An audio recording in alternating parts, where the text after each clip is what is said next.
Hello बच्चों, this is हयात और आप देख रहे हैं आपका अपना यूट्यूब चैनल। तो आइए देखते हैं, इसमें हम ये एक टेबल बनाना सीखेंगे जो कि आपको बहुत बहुत ज़्यादा काम आने वाली है। ये सिर्फ 10th क्लास के नहीं है, 11th 12th और उसके आगे भी क्लासों के लिए ये होती है। चलिए देखते हैं इस टेबल को बनाते कैसे हैं। हालांकि बच्चों को ये बहुत हार्ड लगती है, लेकिन कोशिश करेंगे जितने ज़्यादा ईजी वे में हो उतने ज़्यादा ईजी वे में हम इस टेबल को सीख लें। चलिए देखते हैं। पहले क्या करेंगे हम, इधर है हमारे पास एंगल थीटा है, तो ये 0 डिग्री है, ये 30 डिग्री, 45, 60, ठीक है, ये सब डिग्री में है। और इधर है कुछ ट्रिग्नोमेट्रिक रेशियो, ठीक है, ट्रिग्नोमेट्री जैसे sine theta, cos theta, tan theta, cosec theta, sec theta, cot theta, right. तो इनकी वैल्यू निकालने के लिए आप सबसे पहले क्या कीजिए, जीरो से लगाकर काउंट लिखिए, 0 1 2 3 एंड 4, ठीक है। सभी में जीरो से लिखना, 0 फिर 1 2 3 4, ठीक है। इनमें से जो सबसे बड़ा नंबर दिखाई दे रहा है आपको, उसका आपको डिवाइड करना है, ठीक है। तो देखिए इन सभी में सबसे बड़ा नंबर क्या है, 4 है, तो 4 का डिवाइड कर देते हैं सभी दूर। ये 4 का डिवाइड, यहां पर 4 का डिवाइड और यहां पर 4 का डिवाइड, ठीक है।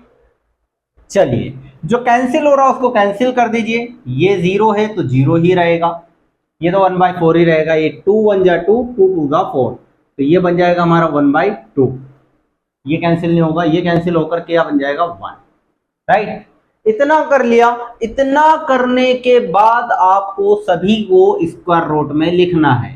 तो इसको लिख दो, इसको लिख दो, इसको, इसको और इसको, ठीक है। सभी को स्क्वायर रूट में लिख दिया। चलिए ठीक है, मैं यहां पर स्क्वायर रूट की वैल्यू लिख देता हूं। स्क्वायर रूट के अंदर यदि 0 है तो 0 आएगा, स्क्वायर रूट के अंदर यदि 1 है तो 1 आएगा, स्क्वायर रूट के अंदर यदि 2 है तो वो स्क्वायर रूट 2 ही रहेगा, वो चेंज नहीं होगा। स्क्वायर रूट के अंदर 3 है तो वो स्क्वायर रूट 3 ही रहेगा, और यदि स्क्वायर रूट के अंदर 4 है तो बाहर निकलकर क्या बन जाएगा 2। चलिए यहां पर स्क्वायर रूट के अंदर 0 है तो 0 ही लिखेंगे। इसको हम अलग अलग लिखेंगे, स्क्वायर रूट के अंदर 1 अपॉन स्क्वायर रूट के अंदर 4।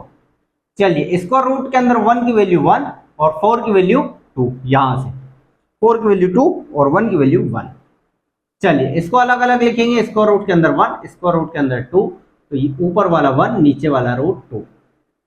इसको अलग अलग लिखेंगे, स्क्वायर रूट के अंदर 3, स्क्वायर रूट के अंदर 4, स्क्वायर रूट के अंदर 3 अपॉन में 2, और रूट 1 की वैल्यू होती है 1, ठीक है। तो देखिए यहां पर साइन 0 की वैल्यू 0 होगी, साइन 30 की वैल्यू 1/2 होगी, साइन 45 की वैल्यू 1/√2 होगी, साइन 60 की वैल्यू √3/2 होगी, और साइन 90 की वैल्यू 1 होगी, राइट। अब कोस की वैल्यू निकालना है तो बहुत ही आसान है। जो उधर आया था उसको यहां लिख दो, फिर जो यहां पर आया है उसको यहां पर लिख दो, फिर इसको यहां पर लिख दो 1/√2, इसको यहां पर लिख दो और इसको लिख दो यहां पर, ठीक है। अच्छा, tan की वैल्यू निकालना है तो tan theta is equal to होता है sin थीटा डिवाइड में cos थीटा। तो 0 के अपॉन में 1 लिखेंगे, 0 ही आएगा, मतलब tan 0 पर 0 देगा। इसके अपॉन में इसको लिखेंगे, ठीक है, इसके अपॉन में इसको लिखेंगे, तो 1/2 से 1/2 कैंसिल, तो रूट ऊपर बचेगा 1 और नीचे बचेगा √3। इसके अपॉन में इसको लिखेंगे तो ये दोनों सेम है, कैंसिल होकर 1। इसके अपॉन में इसको लिखेंगे, नीचे का 2 से नीचे का 2 कैंसिल, ऊपर बचा √3, नीचे बचा 1। नीचे 1 लिखो या मत लिखो, एक ही बात है। अच्छा, 1 के अपॉन में 0, किसी भी नंबर के डिवाइड में 0 होता है तो वो इनफाइनाइट होता है, ठीक है। क्या बोलते हैं उसको, इनफाइनाइट। किसी किसी बुक में ये एंड डी भी लिखा हुआ रहेगा। एंड डी का मतलब होता है नॉट डिफाइन, इसको हम डिफाइन नहीं कर सकते, ठीक है। ये मैं पहले बता चुका हूं, ठीक है, 9th क्लास में मैंने पढ़ाया है। 9th क्लास के सारी वीडियो देखेंगे आपको पता लग जाएगा, ठीक है। सारे वीडियो मत देखना, उसकी लिंक जो है वो मैं डिस्क्रिप्शन में दे दूंगा। चलिए कॉसेक किसका उल्टा होता है, साइन का। साइन का उल्टा होता है तो ऐसा नहीं उधर से लिखना चालू कर दिया, उधर से लिखे हैं तो कॉस की वैल्यू बन जाएगी। उल्टा मतलब इनका उल्टा करो, ये 0 के अपॉन में 1 है, 1 के अपॉन में 0 करो तो ये हो जाएगा आपका इन्फिनिटी।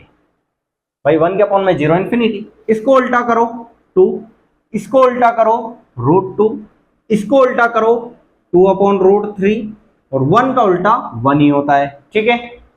अब सेक का निकालना, तो सेक में इसको उल्टा कर दो, 1 यहां पर आ जाएगा, 2/√3 यहां पर आ जाएगा, √2 यहीं पर रहेगा, ये 2 यहां पर आ जाएगा और ये इन्फिनिटी यहां पहुंच जाएगा।